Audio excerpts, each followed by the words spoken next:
पत्नीकडून घरची साफसफाई, नंतर बहिणींना व्हिडिओ कॉल करून घर कसं साफ केलंय हे दाखवणं आणि बहिणींनी या कॉलवर साफसफाईत चुका काढल्यावर पत्नीला मारहाण, हा सगळा प्रकार पती आणि त्याच्या कुटुंबियांना महागात पडलाय.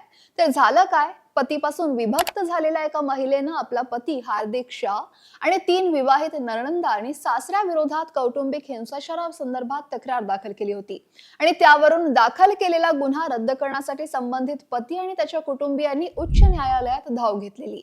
तर पत्नीला घर साफ करायला सांगून व्हॉट्सअप व्हिडिओ कॉलद्वारे ती काम करत असल्याचं आपल्या नातेवाईकांना दाखवणं ही वाईट वागणूक आहे, असं निरीक्षण नोंदवत उच्च न्यायालयानं एकाच कुटुंबातील 5 जणांवर कौटुंबिक हिंसाचाराचा दाखल करण्यात आलेला गुन्हा हा रद्द करण्यास नकार दिलाय.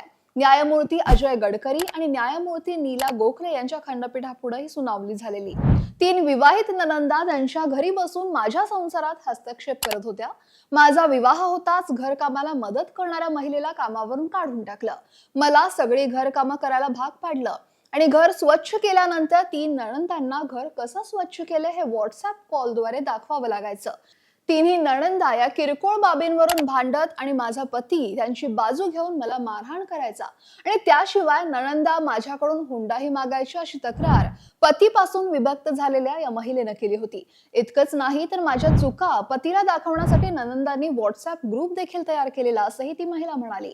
आणि त्या ग्रुपवर नणंदांच्या सांगण्यावरून पती मारहाण करायचा, तसंच चारित्र्यावर संशय घेत असे, याशिवाय मधुमेह असल्याचं कारण पुढे करून वैवाहिक संबंधांना नकार द्यायचा, असा आरोप या तक्रारदार महिलेनं केलाय.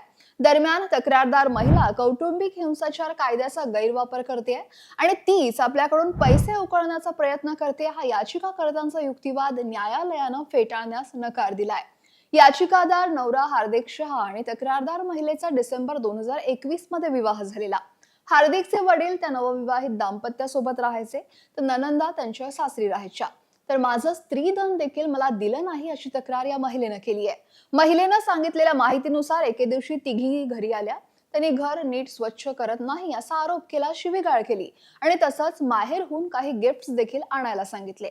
त्यानंतर तिघींनीही मला घराबाहेर काढलं, माझं स्त्रीधन देखील मला दिलं नाही, असा आरोप याचिकादार विभक्त पत्नीनं केलाय. आता यावर न्यायालयानं काय म्हटलंय तर नवविवाहिता 5 जणांचा त्रास सहन करत होती. अगदी किरकोळ गोष्टींवरून तिच्यासोबत भांडण केलं जात होतं. तिच्याशी गैरवर्तन करण्यात आलं, तिला वाईट वागणूक दिली. स्वच्छ केलेलं घर व्हिडिओ कॉल करून नणंदांना दाखवणं हे विचित्र आहे आणि त्यामुळेच याचिकाकर्त्यांकडून आपल्या जीवाला धोका आहे, हे तक्रारदाराचं म्हणणं हे वाजवी आहे, असं निरीक्षण खंडपीठानं 22 जुलैच्या आदेशात नोंदवलंय. या तक्रारदार महिलेकडून पैसे उकळणं हाच याचिकाकर्त्याचा एकमेव हेतू होता, कारण या महिलेला सासरच्या घरातून बाहेर काढल्यानंतरही तिचं स्त्रीधन हे परत करण्यात आलं नाही. या तक्रारीवर आणि न्यायालयाच्या निर्णयावर तुम्हाला काय वाटतंय? कमेंट करून नक्की सांगा आणि लोकमत सबस्क्राईब करायला विसरू नका.